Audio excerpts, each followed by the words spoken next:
Hello friends, welcome to my channel. केम छो मजामा? तो आजना विडियोमां आपणे ब्लाउजनुं माप लई ब्लाउज प्रिंसेस कट ब्लाउजनुं कटिंग करवानुं छे। तो सौथी पहेला ब्लाउजने आ रीते मूकी अने ब्लाउजनी लंबाई मापी लो। तो आपणी जेटली लंबाई होय एमां 1 इंच एक्स्ट्रा लई लेवानुं। अहींया मारी 15 इंचनी लंबाई छे तो हूँ एमां 1 इंच एक्स्ट्रा लई अने 16 इंच उपर निशान लगावीश। तो आ रीते आपणे ब्लाउजनी लंबाई लेवानी। હવે આપણે બ્લાઉઝના શોલ્ડર માપવાના છે। તો બ્લાઉઝના શોલ્ડર માપવા માટે આ રીતે બ્લાઉઝને મૂકી દેવાનો અને તમે જોઈ શકો છો કે આ રીતે કમ્પ્લીટ બ્લાઉઝ મેં મૂકી દીધો છે। અને સૌથી પહેલાં એ ધ્યાન રાખવાનું કે હૂકને બંધ રાખવાના।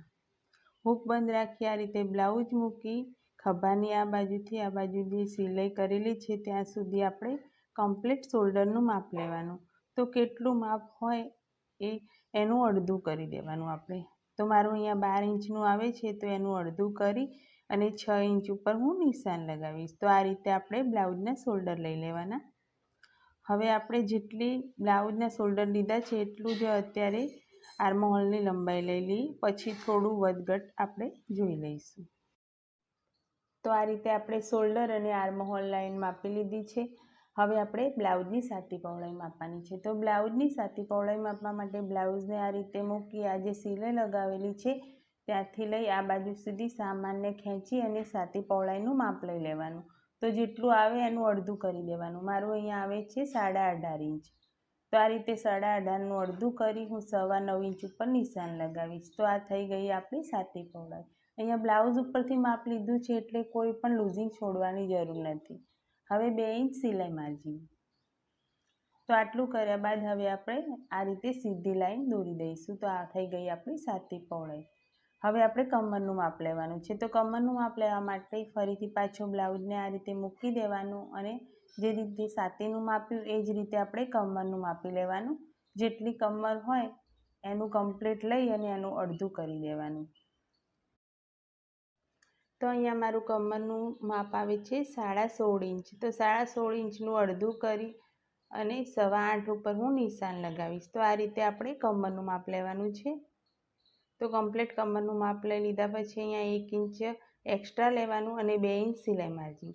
आ 1 इंच एक्स्ट्रा एटला माटे लीधुं छे के अहींया जे टक्स आवे छे ए टक्स माटे 1 इंच एक्स्ट्रा लीधुं छे। हवे आपणे आ निशानने जॉइंट करी देवाना।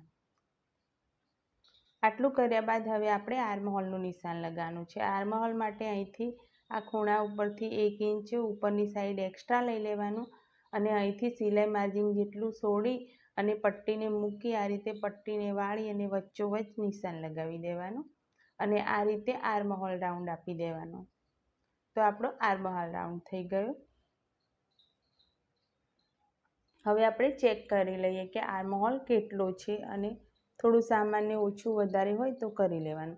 તો આ રીતે બ્લાઉઝને મૂકી તો બ્લાઉઝનો આર્મહોલ આ રીતે માપી લેવાનો। પટ્ટીને સામાન્ય આ રીતે ગોળ શેપમાં લેતા જવાનું અને માપી લેવાનું કે કેટલું આવે છે। તો અહીંયા આપણું આવે છે 9 इंच। હવે અહીંયા માપી લઈએ કે કેટલું આવે છે। તો આ રીતે તમે જોઈ શકો છો કે કમ્પ્લીટ આર્મહોલ અહીંયા આવે છે આપણું 8.5 इंच અને આપણું બ્લાઉઝનું છે 9 इंच। तो આપણે અહીંયા જે નિશાન લગાવ્યું ત્યાં સુધી આર્મહોલ રાઉન્ડનો શેપ કરવાનો છે અને 9 इंच કમ્પ્લીટ કરવાનું છે। તો આપણે આ રીતે સામાન્ય નીચેની સાઈડ શેપ લઈ લેવાનો। તો આ રીતે બ્લાઉઝમાં સામાન્ય નીચેની સાઈડ સ્લેપ લઈ અને આ રીતે તમે જોઈ શકો છો કે આપણું કમ્પ્લીટ 9 इंच આવી ગયું છે। તો આ રીતે સામાન્ય વધારે ઓછું આ રીતે કરી અને ઉપરનું નિશાન જે છે એને નીકાળી દેવાનું અને આ રીતે શેપ લઈ લેવાનું। આટલું કર્યા બાદ આપણે બ્લાઉઝની ગળા પહોળાઈ લેવાની। તો અહીંથી આપણે 1.5 इंचની ગળા પહોળાઈ લઈ લેવાની। તમારે વધારે પહોળું કરવું હોય તો 3 इंच પણ તમે લઈ શકો છો। હવે આપણે પાછળની સાઈડ ગળાનું માપ લેવાનું। તો જેવું બ્લાઉઝ હોય પાછળનું એ રીતે મૂકી ઉપર નીચે સિલાઈ માર્જિન મૂકી દેવાનું અને આ રીતે ગળાની લંબાઈ ચેક કરી લેવાની અથવા તો ગળાની જેટલી લંબાઈ થતી હોય એ રીતે માપ લઈ અને ઉપરથી નીચેની સાઈડ માપ લઈ લેવાનું।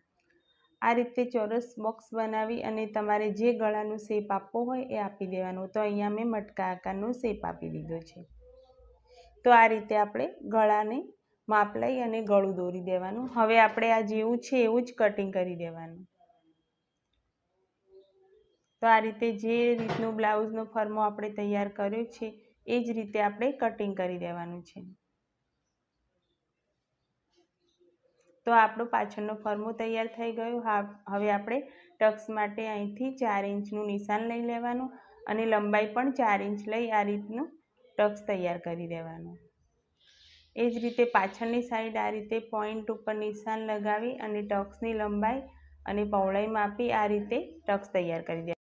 આટલું કર્યા બાદ હવે આપણે પાછળના ભાગને જે આપણે કટિંગ કર્યો છે એને મૂકી અને એની ઉપરથી જ આપણે આગળનો ભાગ તૈયાર કરવાનો છે. તો આ રીતે પાછળના ભાગને મૂકી દેવાનો અને એક સીધી લાઈન અહીંયા દોરી દેવાની. તો આ રીતે એક સીધી લાઈન દોરી દેવાની અને લાઈનની એક બાજુ આ પાછળનો ભાગ મૂકી દેવાનો. અને હવે આર્મહોલ સાઈડથી અને નીચેની અને સાઈડમાંથી જેવું છે એવું આપણે દોરી દેવાનું છે. અહીંયા નીચેથી પણ જેવું છે એવું દોરી દેવાનું અને સાઈડમાંથી પણ જેવું છે એવું જ દોરી દેવાનું. અત્યાર પૂરતું જેવું છે એવું દોરી દેવાનું, પછી થોડા સુધારા વધારા કરવાના. હવે અહીંયા ખાસ ધ્યાન રાખજો કે જે ગળાની પહોળાઈ છે એના માટે અહીંયા નિશાન લગાવી દેજો, એટલે આપણું આગળ પાછળનું ગળાની પહોળાઈ સરખી આવે. આટલું કર્યા બાદ આ જે કટિંગ છે એને લઈ લેવાનું અને હવે આપણે ગળાની લંબાઈ માપીશું. તો ગળાની લંબાઈ માપવા માટે આ રીતે બ્લાઉઝને મૂકી દેવાનો અને શોલ્ડરથી લઈ ગળા સુધી જેટલું માપ હોય એટલું લઈ લેવાનું. તો અહીંયા તમે જોઈ શકો છો કે મારી ગળાની લંબાઈ છે 6.5 ઇંચ. તો અહીંયા હું 6.5 ઇંચ ઉપર નિશાન લગાવીશ. તમારે જેટલું હોય એ રીતે તમે લઈ શકો છો. આ રીતે ચોરસ બોક્સ બનાવી અને ગોળ શેપ આપી દેવાનો. તો આપણું ગળું તૈયાર થઈ ગયું આગળની સાઈડનું. આટલું કર્યા બાદ હવે આપણે બસ્ટ પોઈન્ટનું માપ લેવાનું છે. તો બસ્ટ પોઈન્ટના માપ માટે આ રીતે બ્લાઉઝને સીધો મૂકી સામાન્ય ખેંચી લેવાનો અને શોલ્ડર ઉપર સિલાઈ માર્જિન જેટલી પટ્ટી રાખી અને જેટલો બસ્ટ પોઈન્ટ હોય એટલું માપ લઈ લેવાનું. તો અહીંયા મારું આવે છે 10.5 ઇંચ. તો અહીંથી આપણે અહીંયા સુધી 10.5 ઇંચ ઉપર નિશાન લગાવીશું. હવે હુકાઈ પટ્ટી છે એ બાજુથી અહીંયા 4 ઇંચ ઉપર નિશાન લગાવીશું. તો આ રીતે નિશાન લગાવી નીચેની સાઈડ એક સીધી લાઈન દોરી દેવાની. હવે આપણે આ જે સીધી લાઈન દોરી છે બંને સાઈડ 1-1 ઇંચ જેટલું માપ લઈ લેવાનું. તો અહીંયા પણ 1 ઇંચ લઈ લેવાનું અને આ બાજુ પણ 1 ઇંચ લઈ લેવાનું. તો આપણું કમ્પ્લીટ 2 ઇંચ જેટલું માપ થઈ ગયું. હવે આપણે સાઈડમાંથી 1 ઇંચ એક્સ્ટ્રા વધારી દેવાનું. હવે તમને એવું લાગશે કે મેં અહીંયા 2 ઇંચ જેટલું લીધું છે અને સાઈડમાં 1 ઇંચ કેમ વધાર્યું છે, તો હું તમને સમજાવી દઉં કે પાછળની સાઈડ આપણે 1 ઇંચ એક્સ્ટ્રા લીધેલું જ છે જે ટક્સ માટે, અને અહીંયા 1 ઇંચ એક્સ્ટ્રા, એટલે આપણું કમ્પ્લીટ 2 ઇંચ થઈ ગયું. હવે ઉપરની સાઈડથી અહીંયા 1/2 ઇંચ જેટલું વધારી દેવાનું. આ 1/2 ઇંચ એટલા માટે વધારવાનું છે કે પ્રિન્સેસ કટનું શેપ આવે એટલે થોડું સિલાઈ દબાણમાં જાય, તો એ 1/2 ઇંચ કમ્પ્લીટ ત્યાં થઈ જશે. આટલું કર્યા બાદ અહીંયા એક સીધી લાઈન દોરી દેવાની. તો આ રીતે કમ્પ્લીટ કર્યા પછી આપણે કટિંગ કરી દેવાનું છે. જેવું છે એવું જ કટિંગ કરી દેવાનું છે. અહીંયા સાઈડમાંથી પણ સીધું કટિંગ કરી દેવાનું છે અને ગળામાંથી સીધું કટિંગ કરી દેવાનું છે. અને અહીંયા આ જે પટ્ટી સીધી લાઈન દોરી હતી ત્યાં પણ આપણે કટિંગ કરી દેવાનું. આર્મહોલને છોડી દેવાનું છે. આર્મહોલમાં અત્યારે આપણે થોડો સુધારો કરવાનો છે. આર્મહોલમાં આગળની સાઈડ આ રીતના અંદરની સાઈડ સામાન્ય ખાડાવાળો શેપ આપવાનો છે. તો આ રીતે ખાડાવાળો સામાન્ય શેપ આપી અને ઉપરની સાઈડથી સિલાઈ માર્જિન જેટલું છોડી અને આર્મહોલ માપી લેવાનો કે કેટલો થાય છે. તો અહીંયા આપણો કમ્પ્લીટ 9 ઇંચનો આર્મહોલ તૈયાર થઈ જાય છે અને આ 2 ઇંચ સિલાઈ માર્જિન થઈ ગયું. હવે એક્સ્ટ્રા વધેલું કાપડ છે એ પ્રિન્સેસ કટનો જે શેપ આવે છે, જે ચપટી અહીંયા આવે છે એમાં દબાઈ જશે. તો આપણો કમ્પ્લીટ આર્મહોલ તૈયાર થઈ ગયો છે. તો હવે આપણે એને કટિંગ કરી દઈશું. તો આ રીતે આપણો આગળનો ભાગ પણ તૈયાર થઈ ગયો છે. હવે આપણે પ્રિન્સેસ કટનું કટિંગ કરવાનું છે. તો પ્રિન્સેસ કટનું કટ કરવા માટે આ રીતે 3 ઇંચનું માપ લઈ લેવાનું અને અહીંથી આ રીતે નિશાન દોરી દેવાનું. આગળની સાઈડથી આ રીતે સીધું લઈ લેવાનું અને સાઈડમાંથી આ રીતનો શેપ આપી દેવાનો. તો આ કમ્પ્લીટ આપણો પ્રિન્સેસ કટનો શેપ થઈ ગયો છે. હવે તમે જોઈ શકો છો કે અહીંયા જે સામાન્ય મેં ગોળ શેપ આપ્યું છે એ નીચેની સાઈડથી સિલાઈ દબાણમાં જાય એટલે છાતીનું ફિટિંગ કમ્પ્લીટ આવે, એટલા માટે આ રીતનો શેપ આપવામાં આવે છે અને આગળથી સીધું. તો હવે આપણે કટિંગ કરી દઈશું. તો આ રીતે આપણું પરફેક્ટ પ્રિન્સેસ કટનું કટિંગ થઈ ગયું છે.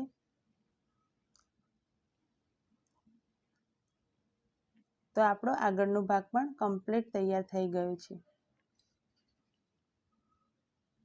આટલું કર્યા બાદ હવે આપણે બાયનું કટિંગ કરીશું. તો બાયનું કટિંગ કરવા માટે એકવાર કાપડને વાળી દેવાનું અને બીજી વાર પણ વાળી દેવાનું. તો અહીંયા મેં 4 ભાગમાં કાપડને વાળી અને મૂકી દીધું છે. હવે આપણે બાયની લંબાઈ લેવાની. તો બ્લાઉઝને આ રીતે મૂકી અને શોલ્ડર ઉપર જે સિલાઈ લગાવેલી છે તે સિલાઈથી લઈ અને છેક સુધી બાયની કમ્પ્લીટ લંબાઈ લઈ લેવાની. તો અહીંયા મારી કમ્પ્લીટ લંબાઈ 10.5 ઇંચ આવે છે અને 10.5 ઇંચમાં 1 ઇંચ એક્સ્ટ્રા લઈ અને 11.5 ઉપર હું નિશાન લગાવીશ. તો આ રીતે આપણે 11.5 ઉપર નિશાન લગાવી દેવાનું અને અહીંયા સીધી લાઈન દોરી દેવાની. હવે ઉપર નીચેની સાઈડ આ રીતે 3 ઇંચ ઉપર નિશાન લગાવી અને એક સીધી લાઈન દોરી દેવાની. હવે આપણે આર્મહોલનું માપ લઈ લઈશું. તો આર્મહોલનું માપ આ રીતે ડાયરેક્ટ નથી લેવાનું, સામાન્ય પટ્ટીને સાઈડમાં કરી અને માપ લેવાનું. તો અહીંયા આપણું 8 ઇંચનો આર્મહોલ આવે છે. તો તમે જોઈ શકો છો કે અહીંયા મેં 8 ઇંચ ઉપર નિશાન લગાવ્યું છે, પણ જ્યારે તમે ગોળ શેપ એટલે કે બાયનો શેપ આપો એટલે 1 ઇંચ એક્સ્ટ્રા વધી જ જાય. તો અહીંયા આપણે જોઈ લઈએ કે કેટલું થયું છે. તો અહીંથી પટ્ટી મૂકી અને આ રીતે માપી લેવાનું કે કેટલા ઇંચ થયું છે. તો આપણું 8 ઇંચ માપ્યું હતું અને આ થઈ ગયું 9 ઇંચ. તો 9 ઇંચ એક્સ્ટ્રા એટલે કે 1 ઇંચ વધી ગયું. તો આ કમ્પ્લીટ આપણું જેટલું બ્લાઉઝમાં 9 ઇંચ હતું એ જ રીતે બાયમાં પણ 9 ઇંચ આવી ગયું. હવે 2 ઇંચ સિલાઈ માર્જિન લઈ લેવાનું. આટલું કર્યા બાદ આપણે મોરીનું માપ લેવાનું છે. તો બાયને આ રીતે મૂકી અને મોરીનું માપ જેટલું હોય એટલું લઈ લેવાનું. તો અહીંયા આપણું 6 ઇંચ જેટલું માપ આવે છે. તો 6 ઇંચ ઉપર નિશાન લગાવી 2 ઇંચ સિલાઈ માર્જિન લઈ લેવાનું. હવે આ નિશાનને સીધી લાઈન દોરી અને જોઈન્ટ કરી દેવાના. આ બાજુ પણ ફિટિંગના નિશાનને જોઈન્ટ કરી દેવાનું. હવે તમે જોઈ શકો છો કે અહીંયા સામાન્ય આગળની સાઈડ આર્મહોલમાં ગોળ શેપ આપી દેવાનું, ખાડાવાળો સામાન્ય. આ ખાડાવાળો બ્લાઉઝમાં પણ શેપ આપવાનો હોય છે અને બાયમાં પણ શેપ આપવાનો છે. હવે જેવું છે એવું કટિંગ કરી દેવાનું છે. જે ખાડાવાળો શેપ આપ્યો છે અત્યારે કટિંગ નથી કરવાનું, પહેલાં બાયનું કટિંગ કરી દેવાનું અને બાયને આ રીતે ખોલી અને હવે જે એક બાજુ આપણે ખાડાવાળો શેપ આપ્યો હતો એને પણ કટિંગ કરી દેવાનું. તો આ થઈ ગયો આપણો આગળનો આર્મહોલ. આગળના આર્મહોલમાં હંમેશા ખાડાવાળો શેપ સામાન્ય હોય અને પાછળનો ઉપસેલો ભાગ હોય છે. તો આ રીતે આપણું બંને બાયનું કટિંગ થઈ ગયું છે. તો આટલું કર્યા બાદ હવે આપણે આ મેઇન કાપડ છે એના ઉપર કટિંગ કરવાનું છે. તો આ સાડીનું મેઇન કાપડ છે અને આ રીતે મૂકી દેવાનું અને કમ્પ્લીટ વ્યવસ્થિત સીધી ડિઝાઇનમાં મૂકવાનું. અને બોર્ડર હોય તો તમે જોઈ શકો છો કે આ પાછળના ભાગમાં બોર્ડર આવે છે. તો સૌથી પહેલાં મેં પાછળનો બ્લાઉઝનો ભાગ મૂકી દીધો છે. હવે આગળનો ભાગ આ રીતે સેટ કરી દેવાનો. જે રીતે તમને યોગ્ય લાગે થતું હોય, સીધી ડિઝાઇનમાં થતું હોય એ રીતે આપણે સેટ કરી અને મૂકી દેવાનું છે. તો આ રીતે કમ્પ્લીટ મેં પ્રિન્સેસ કટના શેપને પણ મૂકી દીધો છે. તો આ રીતે કમ્પ્લીટ શેપને આપણે મૂકી દેવાનો. હવે અહીંયા બોર્ડરવાળો ભાગ છે જ્યાં બાયનું કટિંગ કરવાનું છે. તો અહીંયા આપણે બાયના ભાગને પણ મૂકી દેવાનું, પણ અહીંયા કાપડ આપણને ટૂંકું પડે છે. તો આપણે પહેલાં તો આ જે છે પાછળનો અને આગળના બંને ભાગ કટિંગ કરી દઈએ. લાસ્ટમાં આપણે બાયને કટિંગ કરીશું. તો આ રીતે કટિંગ કરી દેવાનું. જો તમે શીખતા હો તો ચોકથી દોરી અને કટિંગ કરજો. ડાયરેક્ટ કટિંગ ના કરતાં શીખતા હોય તો ચોકનો ઉપયોગ જરૂરથી કરજો. ડાયરેક્ટ આ રીતે કાતરથી ડાયરેક્ટ કટિંગ ના કરતા. તો આપણો પાછળનો ભાગ તૈયાર થઈ ગયો છે. એ જ રીતે આપણે આગળના ભાગને મૂકી અને કટિંગ કરી દેવાનું છે. તો આ બંને ભાગને આપણે કટિંગ કરી દેવાનું છે. તો મેં કટિંગ કરી દીધું છે. હવે હું તમને સમજાવી દઉં કે બાયમાં કાપડ ટૂંકું પડે છે તો આપણે શું કરીશું. તો સૌથી પહેલાં તો અહીંયા બોર્ડરને એકબીજાની સાથે સરખી મૂકી દો. આ રીતે સરખું મૂકી અને કમ્પ્લીટ કાપડને ખેંચી અને સરખું કરી દો કમ્પ્લીટ. તો આ રીતે કાપડ પર બાયને મૂકી દો. હવે તમે જોઈ શકો છો કે સાઈડમાંથી સામાન્ય થોડું કાપડ ઓછું પડે છે. તો અહીંયા શું કરીશું, આપણે જે પાછળનો ભાગ કટિંગ કર્યો હતો ત્યાંથી આપણે સાઈડમાંથી કાપડ વધ્યું છે. તો અહીંયા બોર્ડરવાળું કાપડ છે. તો આ બોર્ડરવાળા કાપડને અહીંયા સેટ કરી દેવાનું છે. તો બોર્ડર સાથે બોર્ડરને મિલાવી અને આ રીતે કાપડને મૂકી દો અને બાયને સરખી મૂકી દો. તો આ રીતે કમ્પ્લીટ બાયને મૂકી અને એનું કટિંગ કરી દો. તો તમે જોઈ શકો છો કે અહીંયા બાયનું કમ્પ્લીટ કટિંગ થઈ ગયું છે અને અહીંયા તમે જોઈ શકો છો કે સાંધો બોર્ડર સાથે કમ્પ્લીટ થઈ ગયું છે. પહેલાં સાંધો જોઈન્ટ કરી દેવાનો અને એના પછી જ આપણે અસ્તરનું ફિટિંગ બાયમાં કરવાનું છે. તો આ મારું બાયનું કટિંગ થઈ ગયું છે. એ જ રીતે મેં બધા ભાગનું કટિંગ કમ્પ્લીટ કરી દીધું છે. તો તમને મારો વિડીયો કેવો લાગ્યો? સારો લાગ્યો હોય તો લાઈક કરજો, શેર કરજો. મારી ચેનલ ઉપર નવા હોય તો સબસ્ક્રાઈબ કરજો અને બેલ બટનને દબાવવાનું ભૂલતા નહીં. Okay, by.